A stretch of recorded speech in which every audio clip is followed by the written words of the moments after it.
Daniel capítulo 10, versículo de número 12.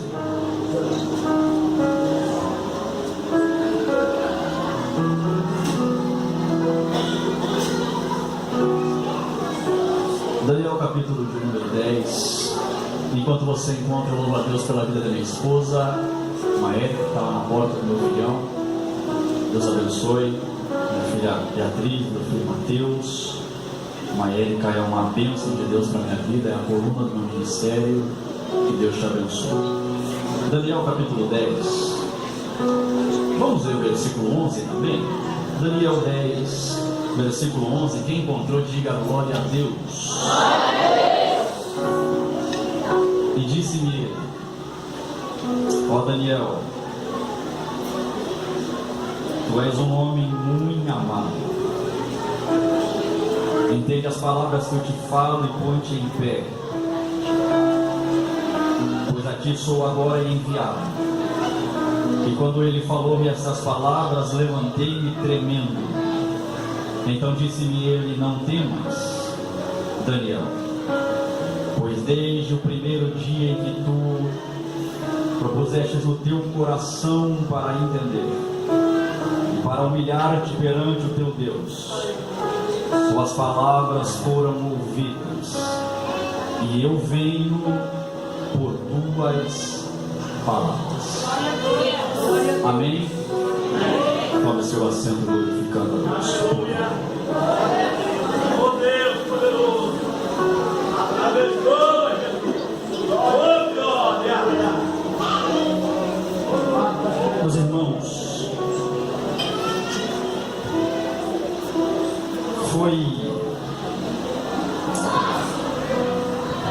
olhe para mim, por favor. Foi após a morte de Nabucodonosor, o criador da dinastia Caldeia, que começou a reinar em seu lugar o seu filho por nome Nabucodonosor. Nabucodonosor, ele não tinha apenas a sua juventude, mas ele era também extremamente inteligente e perspicaz em tudo que fazia. Nabucodonosor, ele leva a Babilônia a um nível tão extraordinário, e Heródoto, que é um historiador, diz que Babilônia era uma cidade intransponível, impenetrável. E por que era tão impenetrável? Nabucodonosor mandou elevar os muros da Babilônia. Imagine os irmãos, nós conhecemos a história de Jericó, e Jericó já era uma cidade quase que impossível de entrar, porque ela tinha 10 metros de altura e 4 metros de largura, suas muralhas. Agora imagine Babilônia, que segundo Heródoto, Nabucodonosor mandou elevar os muros a 102 metros de altura. 102 metros de altura por 25 metros de largura. Ninguém entrava na Babilônia. Ele ainda divide o rio Eufrates e o rio Gihon, você conhece a história. E agora a Babilônia é uma potência.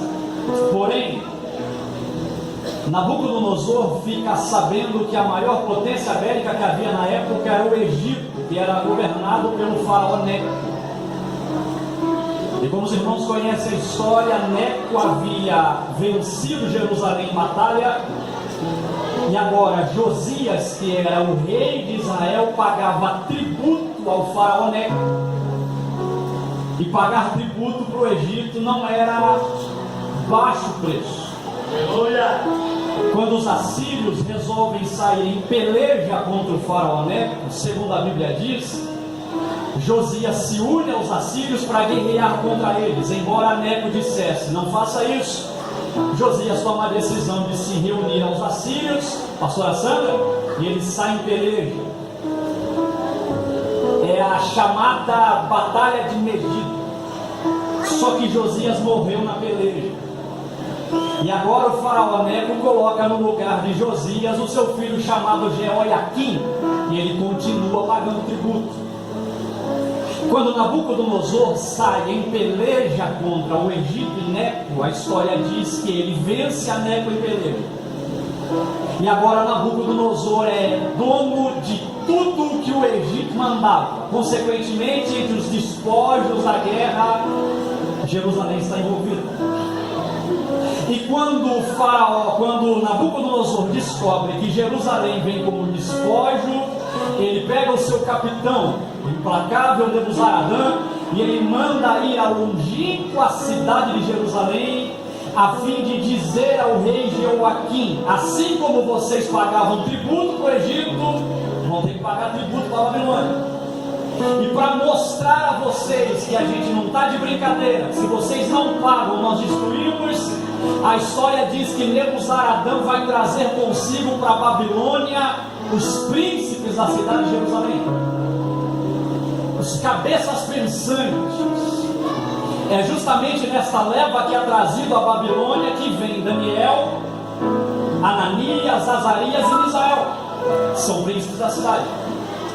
Esses príncipes, eles eram trazidos e eles eram entregues até o eunuco chamado Aspenaz, e ele cuidava dessas pessoas. E depois de um certo tempo, esses jovens se apresentariam a Nabucodonosor. E se Nabucodonosor encontrasse nesses jovens beleza e sabedoria, eles passariam a servir Nabucodonosor como conselheiros reais. Uma das coisas que me chama a atenção, olha para cá, é que quando eles são levados cativos, uma das primeiras coisas que Nabucodonosor faz é mudar o nome dos meninos. Ele olha para Daniel, e Daniel significa Deus é o meu juiz. Ele olha e diz: a partir de hoje tu não se chamará mais Daniel, o teu nome agora é Beltsazar. E ele dá este nome de Beltsazar em homenagem à divindade que havia na Babilônia, pois o Deus que dominava a Babilônia era um Deus chamado Bel. E segundo historiadores, apenas para a esposa de Bel, que havia naquela época, haviam cerca de 180 altares distribuídos na Babilônia, onde eles sacrificavam e adoravam a Bel e a sua esposa. Ele coloca o nome de Daniel de Beltsazar em homenagem ao Deus Bel, e ele vai mudar o nome de Ananias, Azarias e Misael para Sadraque, Mesaque e Abidnego, tudo em homenagem aos deuses que havia na Babilônia. Extraordinário é que quando esses jovens são separados, eu estou sentindo Jesus aqui, quando esses jovens são separados para ir para Nabucodonosor, eles são separados porque eles são belos, mas eles são separados porque eles têm muito talento. Guarde isso. Duas coisas chamavam a atenção de Nabucodonosor: beleza, repita por favor, beleza. Segundo, talento. Daniel era muito bonito e muito talentoso. Só que irmãs, o que chamava a atenção de Nabucodonosor era beleza e talento. Só que segundo a Bíblia nos mostra, Daniel ele não era apenas conhecido na terra, Daniel também é conhecido no céu. O texto que é escolhido como tema, quando o anjo aparece, o anjo diz assim: Daniel, tu és muito amado no céu. Em outras palavras, o anjo está dizendo: o céu te conhece, Daniel. Agora entenda, meu irmão Fabiano, se o que chama a atenção de Nabucodonosor é beleza e talento, o que é que chamava a atenção de Deus em Daniel? Será que Deus olhava a beleza de Daniel? Será que Deus estava preocupado com o talento de Daniel? Não. Deixa eu te dizer uma coisa: o que chama a atenção de Deus não é beleza e não é talento. O que chama a atenção de Deus é caráter. Eu vou repetir isso aqui. Você não é obrigado a dar glória a Deus, não, irmão, porque vai apertar um pouco agora no começo. Deus não estava olhando a beleza de Daniel, Deus não estava preocupado com os talentos de Daniel, mas o que chamava a atenção de Deus era o caráter de Daniel. Deixa eu te dizer uma verdade: A igreja hoje está se enganando em muitas coisas, porque para nós hoje, nós sabemos valorizar muito talento e a gente não sabe valorizar caráter. Deixa eu te dizer uma verdade, você pode até ser muito talentoso, eu posso até ser muito talentoso, mas talento não ganha lugar para ninguém lá em cima, meu irmão. Talento, alguém está entendendo isso aqui? Talento não guarda lugar para ninguém lá em cima. Deus ainda prioriza caráter. A grande prova, olha para cá, não vai apertar um pouquinho agora. A grande prova de que Deus não olha talento está na escolha de Davi. 1 Samuel 16, quando Samuel desce na casa de Jessé e ele vai ungir alguém rei, Jessé manda passar irmãs e pastores na frente de Samuel o que ele tem de mais talentoso. Ele diz: vem Eliabe, vem Abinadab, vem Samar, vem Osei, vem Fili, vem Radai. Aí Deus está olhando e dizendo: não, não, não, não, não. Sabe, pastor? Eliabe era talentoso. Ele fazia parte do exército de frente de Saul. Entendia tudo de espada, entendia tudo de lança, entendia tudo de arco. Só que Deus não olha talento. Aí Deus olhou para Samuel e disse: não atentes para a sua aparência, nem para a sua estatura, porque eu tenho rejeitado. Aí parece que eu estou vendo Samuel olhando para Deus e dizendo: Jeová, como é que o Senhor rejeita um homem talentoso desse? Aí Deus diz: é porque eu não vejo como vê o homem. O homem olha para talento, eu ainda olho para o que há no coração. Quem pode adorar porque está entendendo essa verdade? Eu acredito que igreja é família. Igreja é família. Família tem comunhão. Se você tiver comunhão com quem está do seu lado, dê uma olhada nos olhos de quem está à sua direita, à sua esquerda, por favor. E se você não conseguir olhar nos olhos dessa irmã, vamos acertar isso hoje em nome de Jesus. Mas se tiver em comunhão, olhe para ela e diga para ela: Deus não está olhando os teus talentos. Diga para ela: Deus só está olhando os seus talentos. Deus está olhando o teu caráter. Deus está olhando o teu caráter. Glória a Deus. Deus está olhando. Eu vou ficar nisso até você dar glória. Deus está olhando o teu Glória a caráter. Deus. Deus está olhando. Quem está entendendo o que Deus está falando? Tem alguém entendendo o que Deus está Glória a Deus.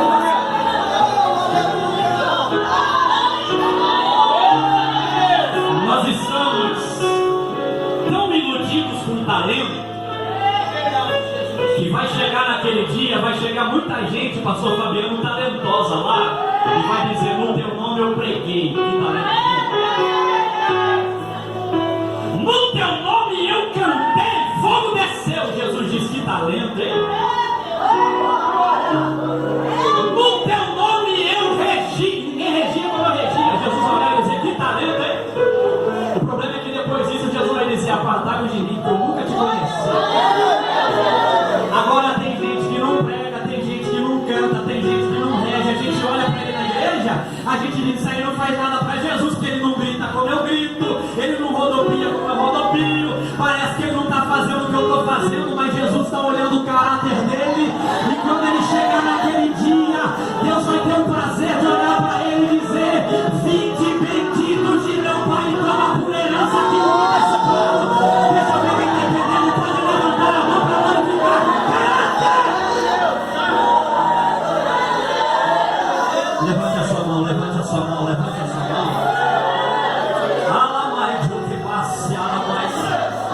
Eu quero liberar uma palavra de Deus sobre essa igreja esta noite. Que palavra é essa? Você não é obrigado a glorificar, não. Mas se quiser, receba essa palavra. Eu estou profetizando como o menor da casa dos meus irmãos, mas com a autoridade de Deus. Que está chegando o momento de Deus começar a arrancar dos nossos altares, do nosso meio, só quem olha para talento. Deus vai levantar pessoas que têm caráter. Quem recebe essa palavra? Deus vai levantar pessoas que têm caráter. Sabe o que Deus está dizendo? É com você que eu estou contando nesses últimos dias. É com você que Deus quer levantar. Recebe essa palavra, pelo amor de Deus.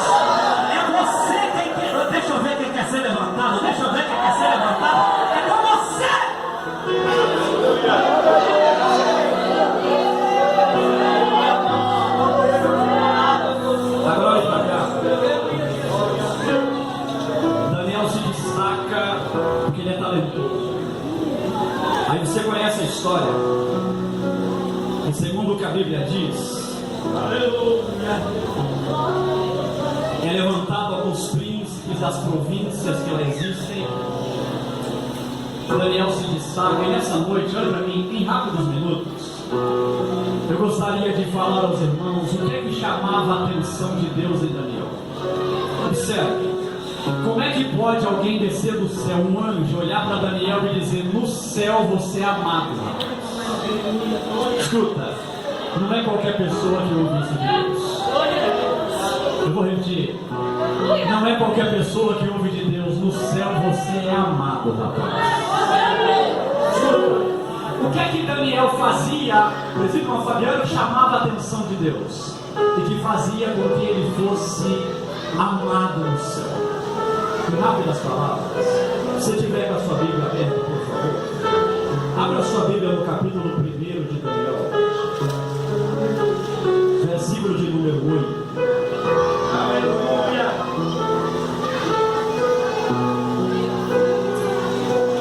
Daniel capítulo 1, versículo de número 8.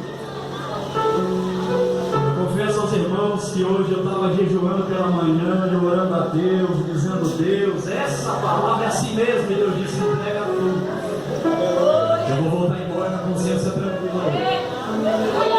Daniel capítulo 1, versículo 8 está dizendo assim, ó: porém Daniel propôs no seu coração não se contaminar com a porção do alimento do rei, nem com vinho, nem com o que ele bebia.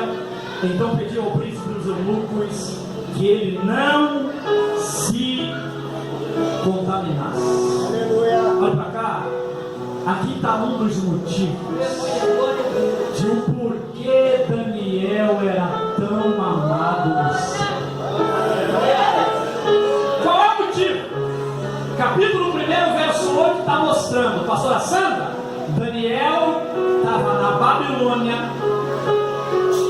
mas a Babilônia não estava nele. Vou repetir isso aqui.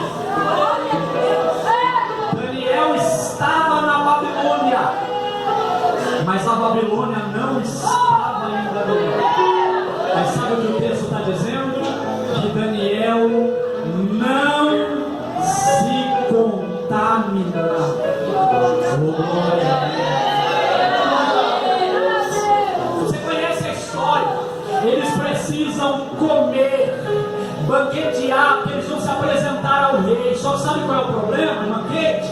É que todo o alimento que está sendo servido a Daniel e aos seus amigos, primeiro foram oferecidos ao Deus Bel.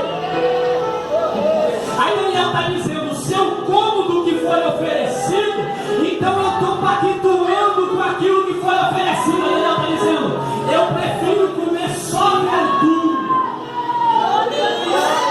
Eu prefiro beber água e comer legume. Aí alguém está olhando para cá. Eu sei que é difícil dar glória a Deus num momento desse, mas alguém está olhando para Daniel dizendo: Daniel, mas o banquete oferecido é lindo demais. Não tem nada a ver não, Daniel. Pega aí.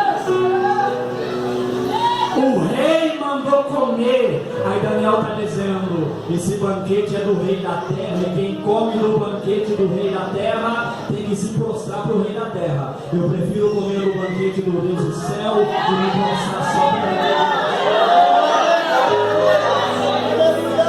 Sabe qual é o segredo de Daniel? Olha para cá.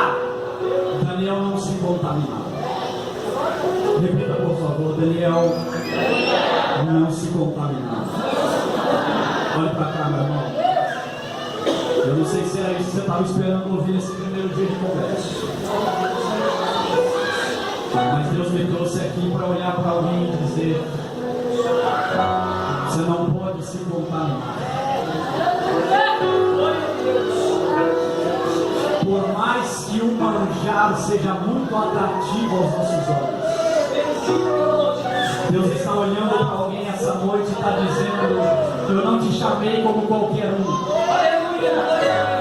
Eu te chamei como profeta. E profeta não pode se contaminar. Alguém está entendendo? Alguém está entendendo? Diga para quem está do seu lado, você é profeta de Deus, diga para essa pessoa. E profeta não pode se contaminar. Profeta não pode se vender. Profeta não profetiza sobre o povo que quer ouvir. Profeta não se contamina. Profeta não se vende por um tapinha na costa. Profeta não se vende por oferta. Você é profeta. Eu estou pregando para alguém. Deus está dizendo para alguém. Tem gente que não está entendendo o porquê de tanta perseguição. E Deus está dizendo: você está sendo perseguido porque é profeta. E profeta, irmão Fabiano, ele não é aplaudido. Verdade, Jesus. Profeta nem sempre é querido. Mas profeta está que nem Micaías, tomando tapa no rosto, mas dizendo que Deus colocar na minha boca o seu nome. Pega na mão de quem está do seu lado, pega, eu estou sentindo Deus aqui. Eu já estou vendo o profeta chorando, quem está entendendo o que Deus está falando. Pega na mão dele, pega na mão dela, aperta a mão dele até ele dar um aleluia. Vê se ele está acordado aí para o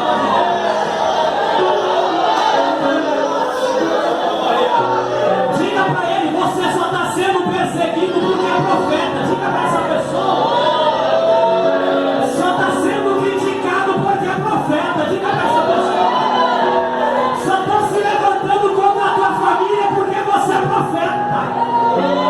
Mas aperta a mão dela e diga para ele: Deus que te chamou vai cuidar de você no meio desse problema.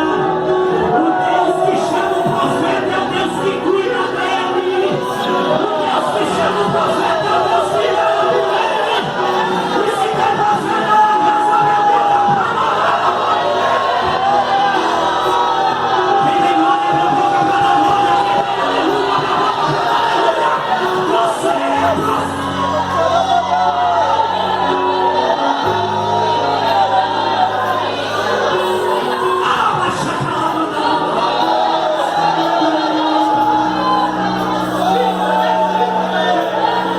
E se tem profeta, receba o que eu estou recebendo de Deus aí essa noite.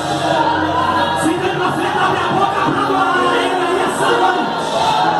Porque Deus marcou esse primeiro dia de congresso para dizer: você é muito amado aqui no céu. Você é muito amado aqui no céu. Passa o que você tem que passar, mas passa de cabeça erguida.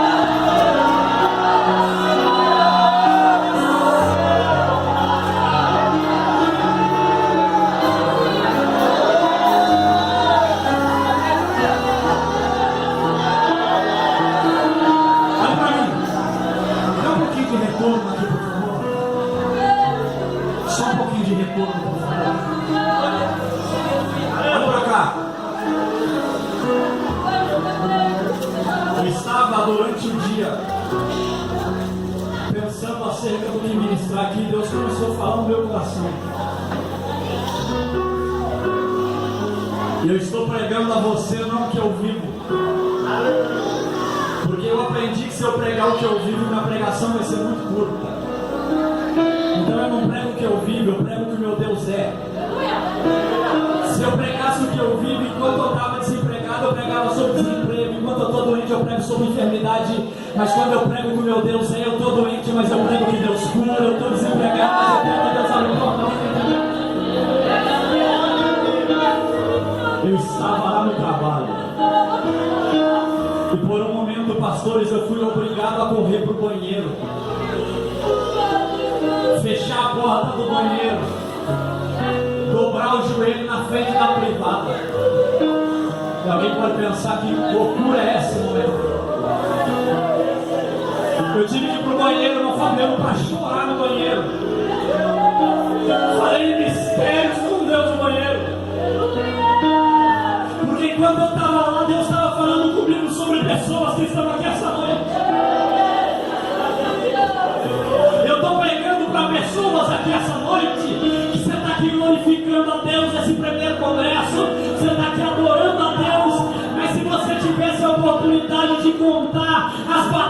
que você tem travado, a gente ia chorar com você aqui. Tem gente que começou 2019 debaixo de luta, terminou debaixo de luta, começou 2020 que é só o sangue de Jesus. E a pergunta é: como é que você está de pé até agora? Como é que você está aguentando até agora? Muita gente por muito menos abandonou. Vai pra cá. Muita gente com a família passando menos do que a tua está passando desistiu e você está aqui. Como é que você está aguentando até agora? E sabe o que eu gosto de crente, pastores? É que crente é assim, pastor Miguel. A gente olha, a gente diz: Deus, eu estou quase parando. Está quase, mas a gente não para. Eu estou quase desistindo. Está quase, mas não desiste. E por que não desiste? É que quando a gente está dizendo: eu sei que tem muita gente aqui essa noite desse jeito, a gente diz: eu vou para a igreja hoje, Deus, e se o Senhor não usar alguém, se o Senhor não falar na palavra, não falar no louvor, eu não sei o que é que eu vou fazer da minha vida. E tem gente que entrou aqui nessa situação e Deus está tomando a minha boca para te dizer: aguenta, você é profeta. Jesus nunca te disse que seria fácil. Pai de homem, trabalho. Jesus nunca falou que seria um mar de rosa. Ele disse: quer me seguir? Se prepare para ter aflições. Mas ele vem e diz: eu tenho dito isso para quem me tem as paz. No mundo vocês terão aflições. Acabou? Não, mas tem de bom ânimo, porque eu, Senhor, já venci, eu já venci, eu já venci. Feche os teus olhos por um momento, vou terminar. Feche os teus olhos por um momento.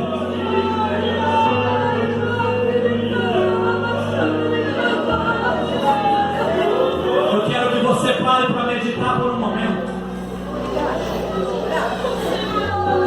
Tudo que você está passando até agora, tudo que a tua família está vivendo até agora, ouça a voz de Deus te dizendo: eu cuidei da tua família em momentos piores do que isso. Eu vou cuidar de vocês agora. Eu cuidei de vocês quando vocês tinham menos do que tem agora. Eu vou cuidar de vocês nessa fase do pouco também.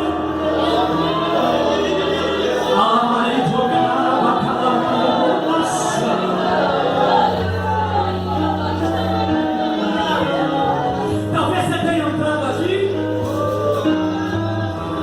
você está dizendo assim: ó,